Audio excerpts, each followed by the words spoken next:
Día a todos. El título de esta plática es Lesiones de la base del cráneo, las buenas, las malas y las impostoras. Y esencialmente, ese va a ser el objetivo de esta plática. Va a ser hablar de lesiones que son benignas, lesiones malignas y algunas de esas lesiones imitadoras de neoplasia. Y para eso vamos a hablar brevemente de la embriología de la glándula pituitaria, cómo se forma alrededor de la semana 3. Ustedes van a ver aquí en naranja tienen la cavidad oral primitiva, aquí en gris tienen el diencéfalo y ustedes tienen estas dos proyecciones que se van a dirigir la una hacia la otra. La cavidad oral primitiva va a empezar a formar una especie de bolsa, la que se llama la bolsa de Rathke.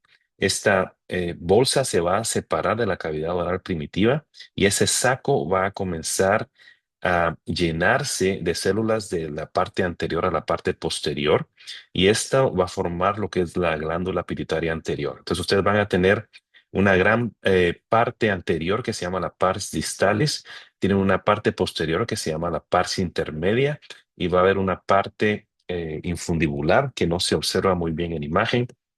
Y entre la pars distalis y la pars intermedia en la parte posterior, entre esas dos ustedes van a tener una muesca o un surco, que es el surco de Rathke. Y es importante entender esto para la patología que se genera en esta área. Y en el diencéfalo, la parte posterior va a formar la neurohipófisis, como ustedes ya saben. Y teniendo eso en mente, pues evaluemos este caso. Aquí tenemos una imagen T1 sin contraste en donde ustedes observan la pars distalis de la glándula anterior. Vean la pars intermedia en la parte de atrás. Y en medio de estas dos, ustedes tienen una lesión que es intrínsecamente brillante en T1. Y si ustedes ven en la parte de atrás, tienen la neurohipófisis que normalmente se ve brillante por la presencia de gránulos secretorios. Entonces, ¿a qué corresponde esta lesión que ustedes observan con un asterisco en el centro? Esto es clásico de un quiste del surco de Rathke. La gran mayoría van a ser asintomáticos. Estos pueden aparecer en la región intracelular, pueden ser supracelares. La señal de intensidad va a ser bastante variable dependiendo del contenido proteínico de estos quistes.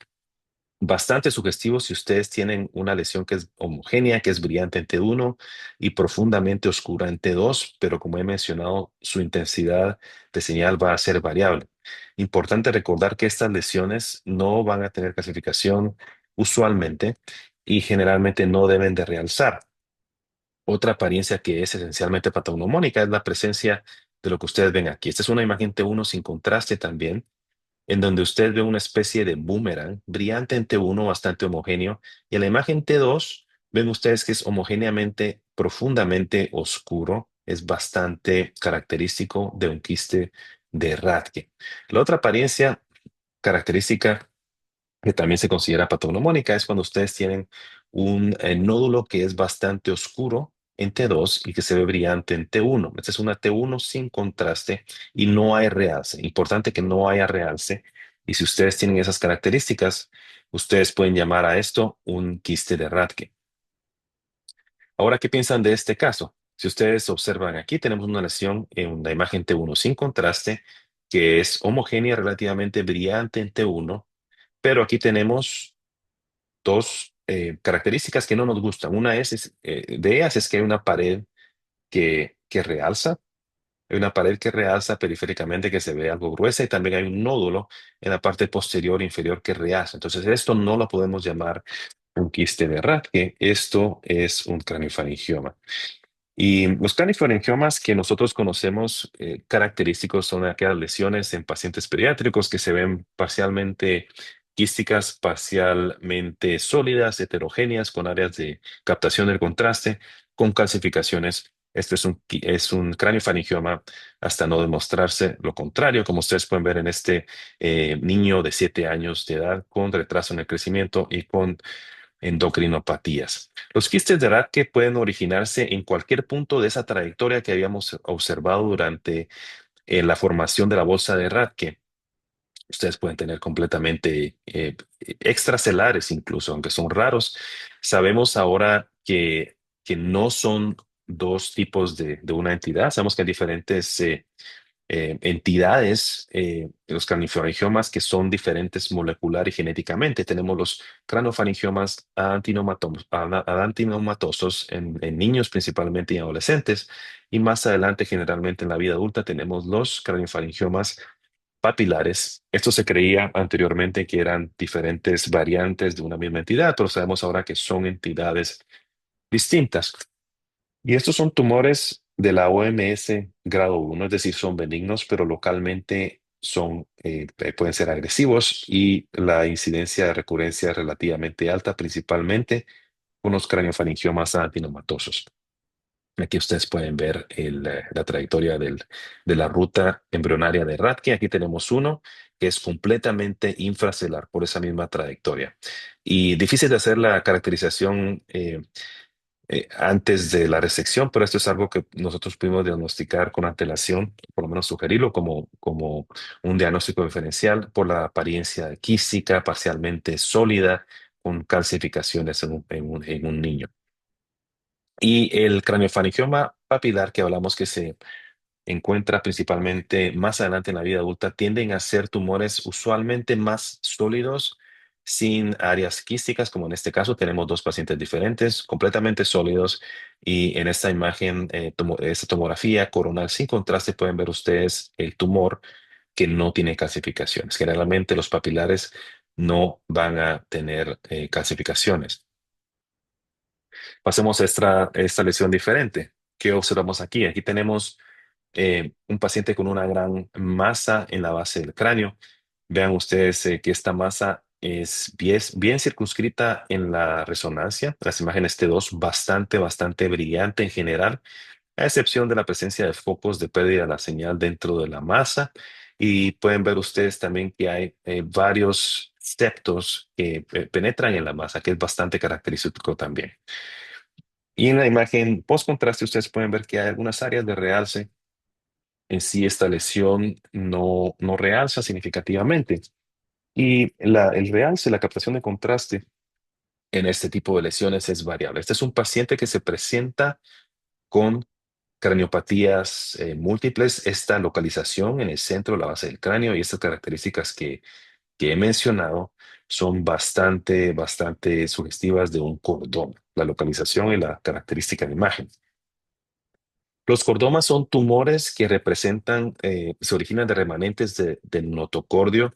La mitad de esos tumores se desarrollan en la región sacrocoxigia, pero aproximadamente un tercio de ellos ustedes los van a encontrar en la base del cráneo, usualmente adultos entre 30 a 50 años.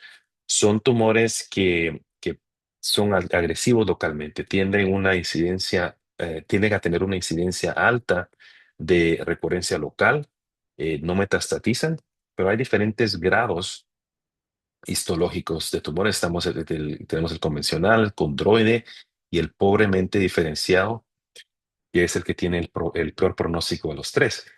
Y aquí tenemos otra paciente. Hemos hablado que principalmente son pacientes adultos, pero esta era una paciente pediátrica de 10 años de edad, en donde ustedes pueden ver en la resonancia, esta es una axial T2, que la lesión se ve bastante brillante, similar a la anterior, bastante brillante en T2 es característico, en resonancia, no tanto en tomografía, pero en resonancia se ven bastante bien definidas y circunscritas. Y vean ustedes que tienen septos dentro de la lesión en la imagen T2. Esto le da una apariencia de panal de abeja. Y lo que ustedes están observando son estas células epitelioides que rodean lagos de mucina y o necrosis. Es una apariencia bastante característica, la apariencia del panal de abeja. En la imagen post-contraste en este paciente podemos observar que hay ciertas áreas de captación de contraste, pero es relativamente heterogéneo. La captación de contraste es bastante variable y hay por lo menos un estudio que ha sugerido que los pacientes que tienen una menor captación de contraste tienden a tener un mejor pronóstico.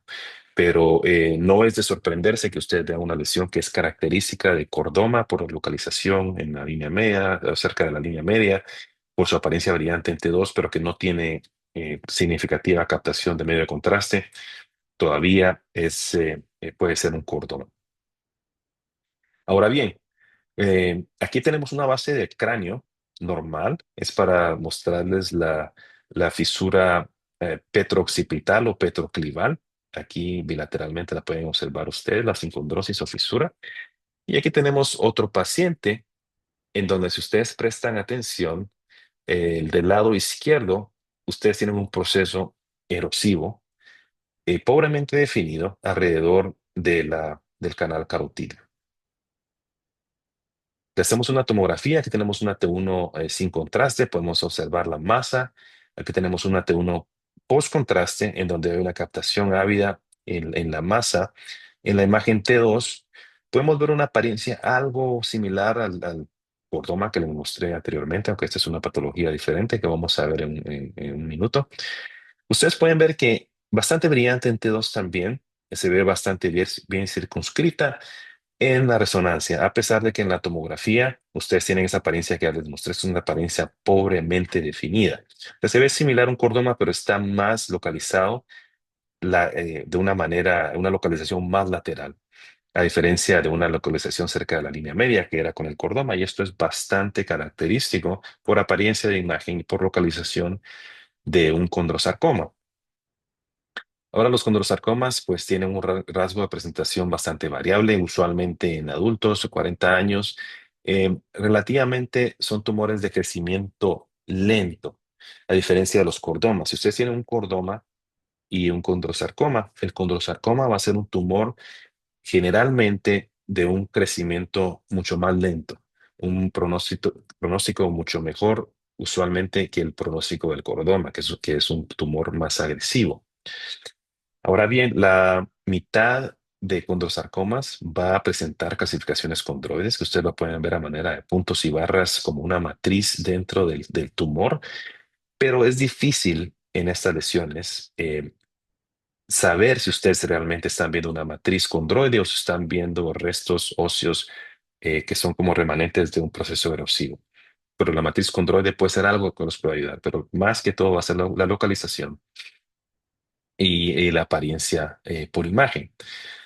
Si ustedes ven en este estudio de la Journal Americano de Neuroradiología del 2013, aquí lo que se hizo fue comparar los valores ADC del mapa de difusión aparente, del coeficiente de difusión aparente, entre condrosarcomas y entre cordomas. Y lo que se encontró es que si ustedes ven aquí, hay una diferencia significativa en los mapas ADC entre los condrosarcomas y los cordomas.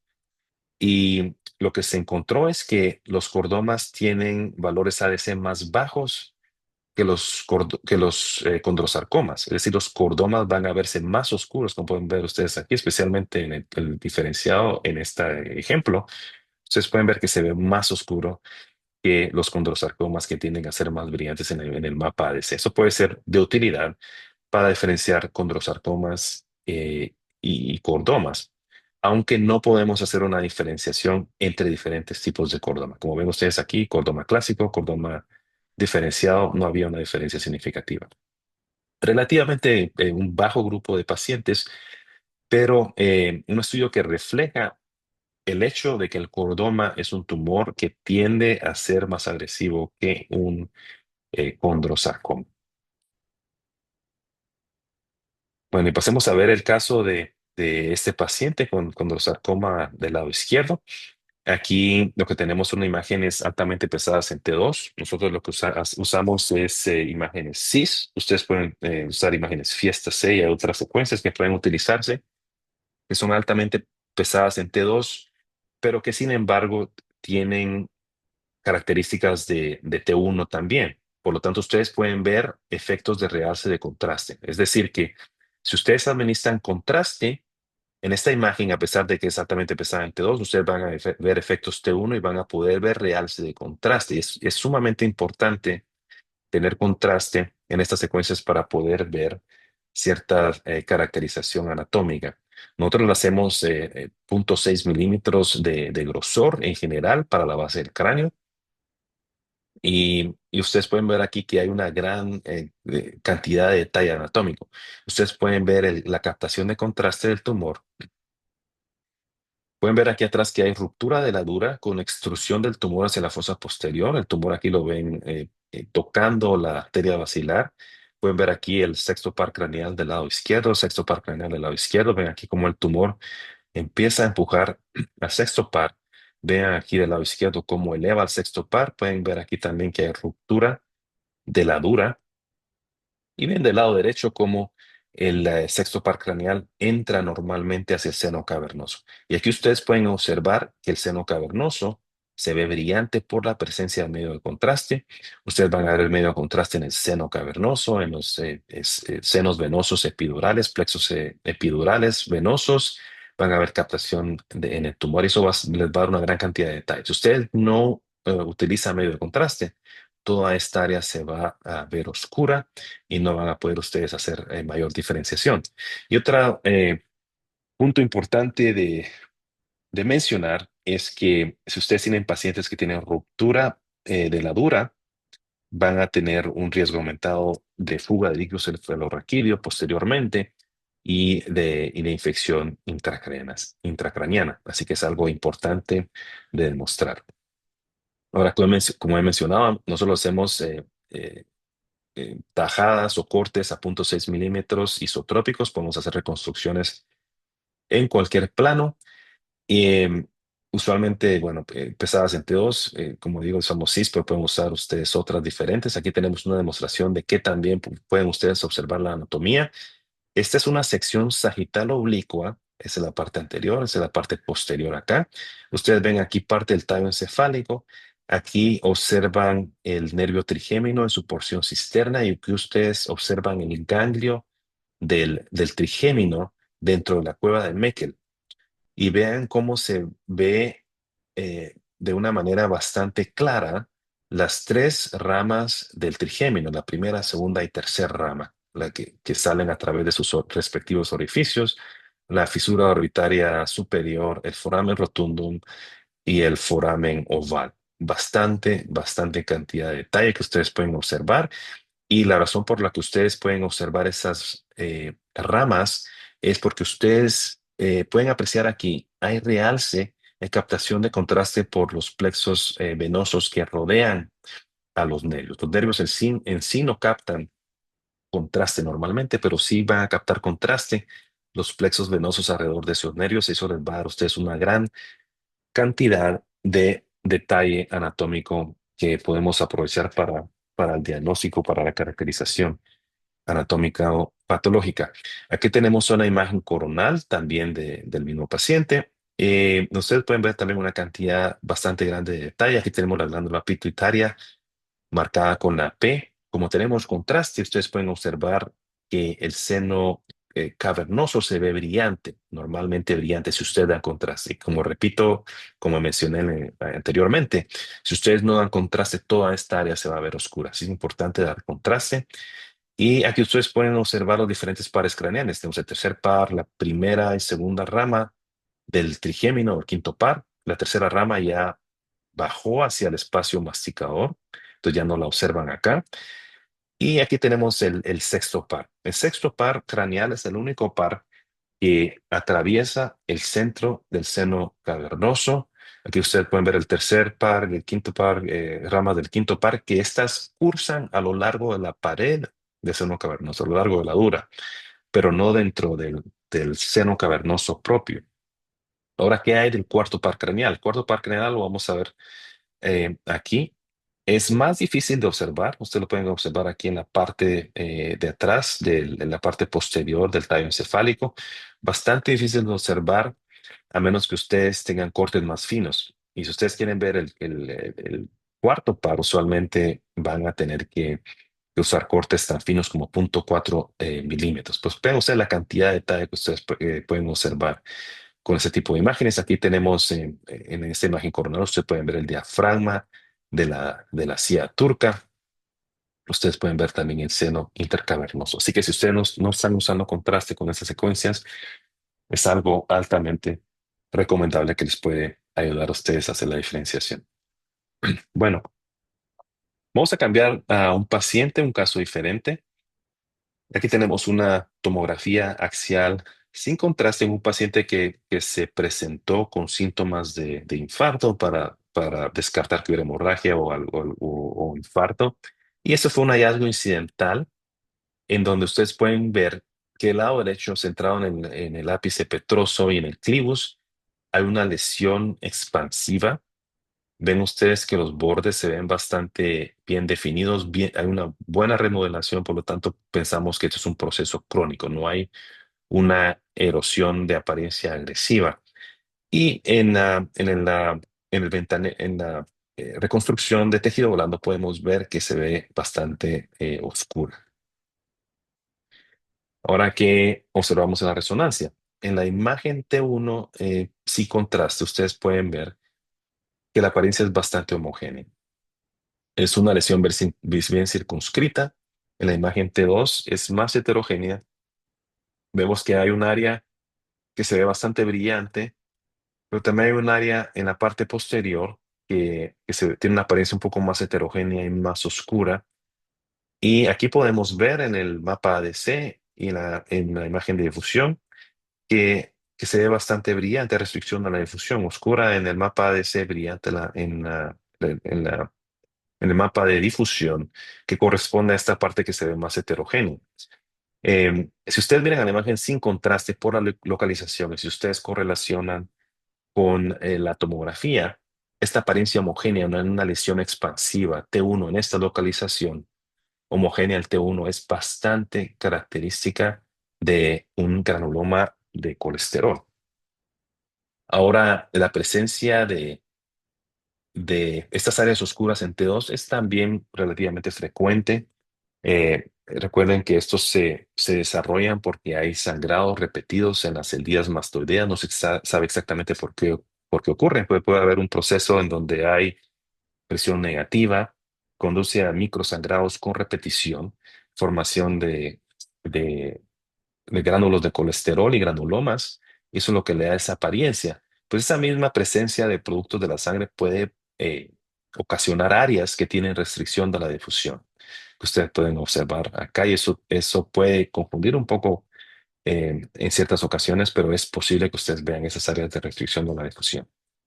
Yo creo que tenemos es una imagen altamente pesada en T2 de alta resolución, en donde ustedes pueden ver esa lesión, cómo envuelve a la arteria carótida interna. Y aquí ustedes pueden ver estas áreas de hemorragia crónica, pero bastante característico de un granuloma de colesterol.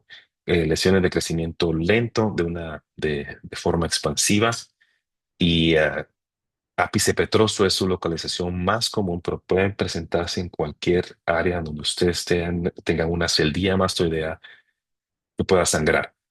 Bueno, y para hablar de algunos de los imitadores, que es parte de lo que vamos a discutir en esta plática, algo que puede causar problemas ocasionalmente es la llamada neumatización asimétrica.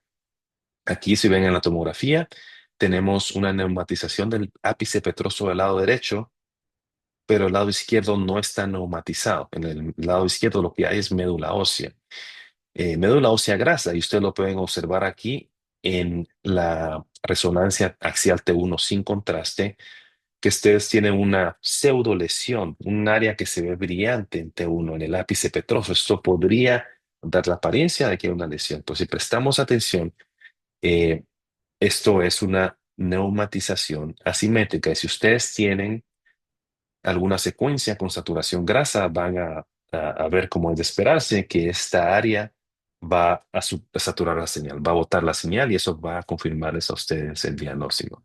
Y si tienen una tomografía, como en este caso, podemos ver que aquí no hay una lesión ocupante de espacio, como en el caso del granuloma de colesterol que les mostré anteriormente. Este es uno de de las potenciales trampas diagnósticas. Prestar atención siempre a la presencia de neumatización asimétrica. Y de una manera similar, con frecuencia nos llegan casos en donde hay sospecha de una lesión de un tumor en el ápice petroso, y lo que estamos viendo realmente es la presencia de fluido atrapado. El atrapamiento de fluido pues puede causar anormalidades de la señal, pero es algo benigno, puede ser algo inflamatorio. Pero si ustedes observan aquí que tenemos una imagen axial T2 con supresión grasa, que del lado derecho, en el lápice petroso, tenemos un área que es brillante. Pero si ustedes prestan atención acá en la tomografía, ustedes todavía tienen una preservación de los tabiques de las células mastoideas. Estos están preservados y también lo pueden observar en la resonancia. Ustedes tienen estos pequeños septos que son oscuros en T2. Entonces eso les indica a ustedes que aquí no hay una lesión ocupante de espacio. Y si ustedes recuerdan el granuloma de colesterol que mostré hace algunos minutos, esta es una lesión que no respeta las células mastoideas. Crece, es expansiva y no va a tener esta apariencia. Pero si ustedes pueden mostrar que hay células mastoideas en esa localización, entonces ustedes van a tener un diagnóstico con confianza de que esto simplemente es un atrapamiento de fluido. Esta es otra lesión que es sumamente importante de caracterizar a base de la imagen. Aquí ustedes pueden ver que en la base del cráneo del lado derecho y con extensión hacia la fosa craneal media, ustedes tienen una lesión en forma de masa que es bastante heterogénea. Tiene áreas que son oscuras en T2, tiene áreas que son brillantes en T1, en la sin contraste. En post contraste vemos que hay un área que muestra una captación de contraste bastante marcada. Aquí podemos ver la glándula pituitaria que está un poco empujada hacia el lado izquierdo. Y si ustedes prestan atención, aquí esta área que muestra captación ávida de contraste se ve bastante oscura en T2. Bastante oscura en T2. Y aquí la clave del diagnóstico, si ustedes ya lo están sospechando, pues la clave aquí en estas imágenes es la presencia de este artefacto de pulsación que ustedes pueden observar. Esto es muy importante si ustedes lo identifican. Es un artefacto de pulsación vascular. Y lo que estamos viendo aquí, pues, es un aneurisma gigante. Por definición, arriba de 2.5 centímetros de diámetro, lo llamamos un aneurisma gigante. Son lesiones que son sumamente importantes de diagnosticar. No queremos biopsiarlas, obviamente, porque van a sangrar significativamente. Es importante diagnosticar que esto es un aneurisma. Y el problema con los aneurismas gigantes es que pueden tener una apariencia bastante heterogénea, compleja. Pueden haber áreas que realzan, pueden haber áreas que no realzan, pueden haber áreas que son brillantes entre uno en este caso, por ejemplo, como un hematoma eh, un, eh, a lo largo de la pared del aneurisma, pueden estar parcialmente trombosados, como es este caso. Pueden haber áreas que muestran realce, ya sea por realce, captación de contraste dentro del lumen, o pueden haber también áreas de realce por tejido de granulación. Por lo tanto, es importante tener todas esas características en mente para no diagnosticarlo como una masa y evitar que el paciente vaya a ser llevado a biopsia. Pasemos a un caso de un paciente diferente. Es un caso de un paciente, la historia clásica es que, bueno, ya no les entra bien la gorra. Y este paciente, como ustedes pueden ver aquí, tiene un crecimiento desproporcionado de tejidos blandos. Vean ustedes la forma de la nariz. Vean ustedes también que el calvario es bastante grueso, bastante más grueso de lo que nosotros usualmente observamos. Y si ustedes ven aquí, en la base del cráneo, del lado derecho, hay una lesión. Esta lesión se ve bastante oscura en la imagen T2 coronal y en la imagen T1 post contraste muestra poco realce poca captación de contraste si ustedes lo comparan con la pituitaria. La pituitaria se ve relativamente bien, es una lesión excéntrica que ocupa la base del cráneo del lado derecho. Este es un paciente con acromegalia y esto es lo que le da el característico engrosamiento del calvario, de los tejidos blandos y esta apariencia de esta lesión del lado derecho es bastante característica de un adenoma pituitario de hormona del crecimiento o un adenoma somatotrófico. Los hay de granulación densa. Este es uno de granulación densa que tienden a ser más oscuros en las imágenes T2 y son los adenomas que tienden a tener una mejor respuesta a análogos de la somatostatina de granulación densa, pero también hay granulación escasa. Los de granulación escasa tienden a ser más brillantes, más grandes y tienden a tener una respuesta más pobre a los análogos de somatostatina. Este es uno de granulación densa, lo que se comprueba histológicamente. Y como pueden ver ustedes aquí en esta imagen que es coronal T2 con saturación grasa, pueden ser bastante difíciles de apreciar por el hecho de que son oscuros en T2. Pero ustedes pueden observar la lesión aquí y la pueden observar aquí también. Y el otro hecho, la otra característica de estas lesiones es que tienden a ser más comúnmente infracelares, como en este caso en donde ustedes ven que la pituitaria está relativamente preservada y la lesión es más exofítica, extendiéndose hacia el seno cavernoso del lado derecho. Entonces, estas dos características, la señal de imagen en T2 y el hecho de que son infracelares, hacen que sean de más difícil detección. Por lo tanto, hay que tener en mente, pero bastante característica la apariencia, especialmente si ustedes están en un paciente que tiene acromegalia. Bueno, y aquí es para recordarles cuál es la ruta embriónica de la bolsa de Rat, que recordemos que habíamos mencionado que estas bueno, la ruta va desde la cavidad oral primitiva hacia el diencéfalo. Y esto les explica por qué ustedes pueden encontrar adenomas pituitarios en esas diferentes localizaciones que pueden ser completamente extracelares. Aquí hay un paciente que ya ha tenido cirugía sinonasal, pues ustedes pueden ver un tumor recurrente. Eh, en otro paciente aquí también completamente extracelar.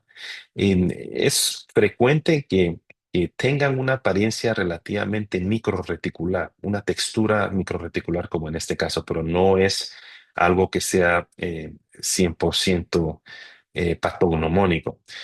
Así que ustedes pueden ver si ustedes tienen una lesión que está completamente fuera de la pituitaria, es fácil confundirlo con una malignidad nasal, como un carcinoma de células escamosas. Y el problema es que ambas lesiones pueden mostrar restricción de la difusión. Estos son adenomas pituitarios, pero vean ustedes la profunda restricción de la difusión. Aquí tenemos otro que es no solamente completamente extracelular, sino que está localizado más anteriormente. Va a ser muy difícil, si no imposible, que ustedes puedan hacer un diagnóstico prospectivo de que este es un adenoma pituitario, porque esto se puede ver exactamente igual a un carcinoma de células escamosas.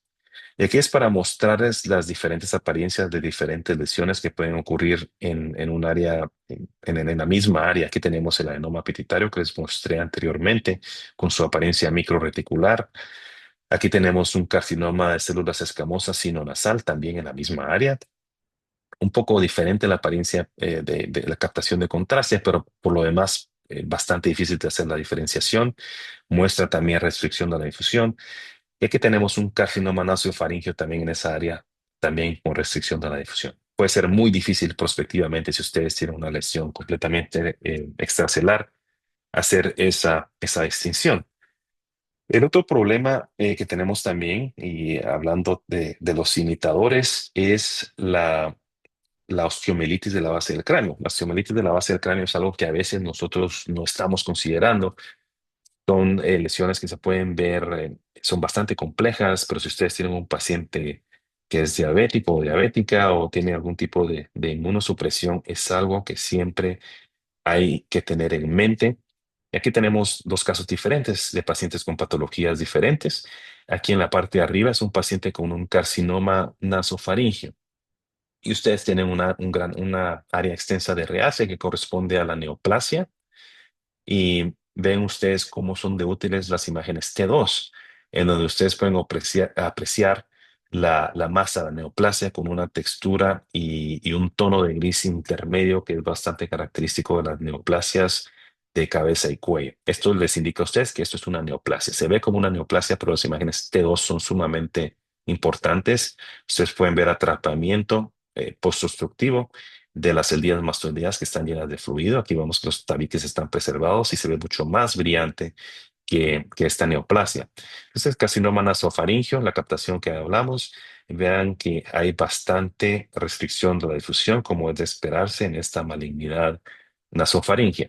Ahora contrastemos eso con la osteomielitis. En la osteomielitis tenemos una gran área de realce, pero si ustedes observan las imágenes T2, no vemos una masa bien definida, vemos que se ve complejo y heterogéneo, pero todavía ustedes pueden apreciar la arquitectura subyacente. Entonces es una apariencia importante que puede ayudarnos a hacer la distinción.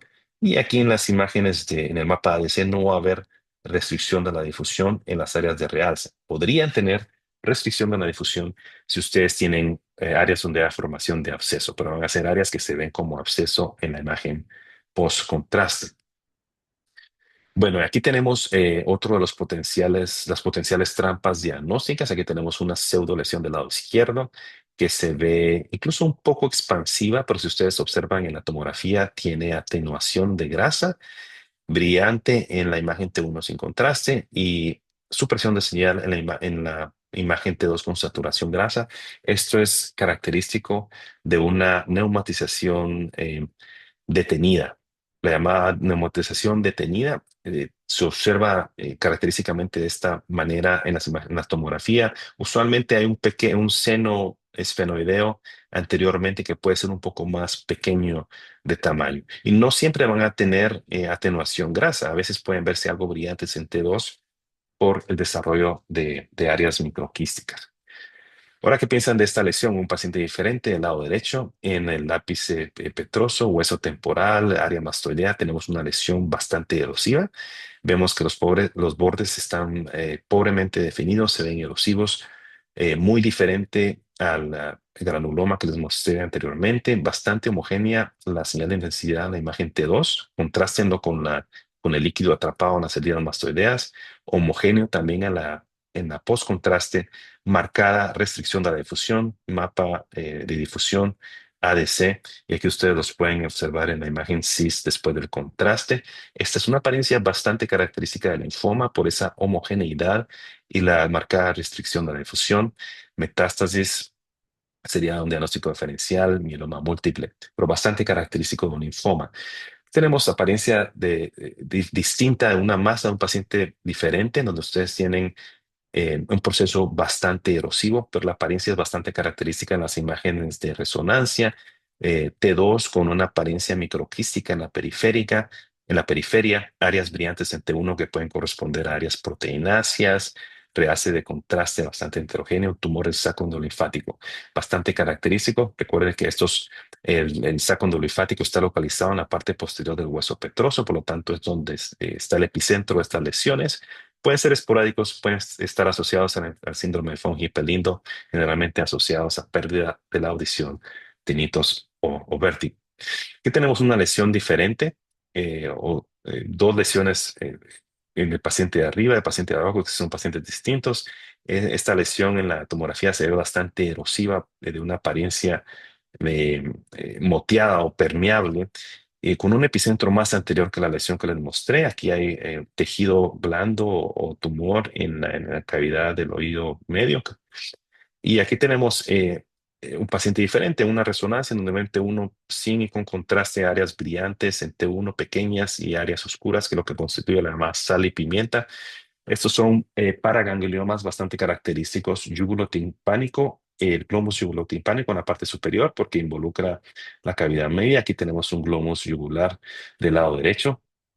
Estos son tumores que se originan de los paraganglios autonómicos, histológicamente indistinguibles de los feocromocitomas, pero estos no producen catecolaminas. Los que ocurren en la cabeza y en el cuello generalmente no secretan catecolaminas, así que los pacientes no van a presentarse con esas descargas hipertensivas. Y pueden ser esporádicos, la mayoría son esporádicos, pero pueden estar asociados principalmente con mutaciones de la succinato deshidrogenasa. Y así que, bueno, con esto vamos a terminar. ¿Qué es lo que hemos revisado hoy? Hemos visto diferentes patologías de la base del cráneo.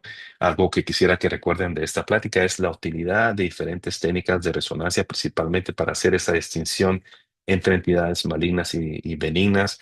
Recuerden del uso de secuencias altamente ponderadas en T2. Acuérdense de la administración de aluminio, que es importante. Vimos también la utilidad de secuencias de difusión. También hablamos de la importancia de entender cuál es esa trayectoria de la ruta de la bolsa de Rathke y su asociación con patologías celares y paracelares. Y vimos diferentes casos de entidades benignas que pueden simular patología de la base del cráneo.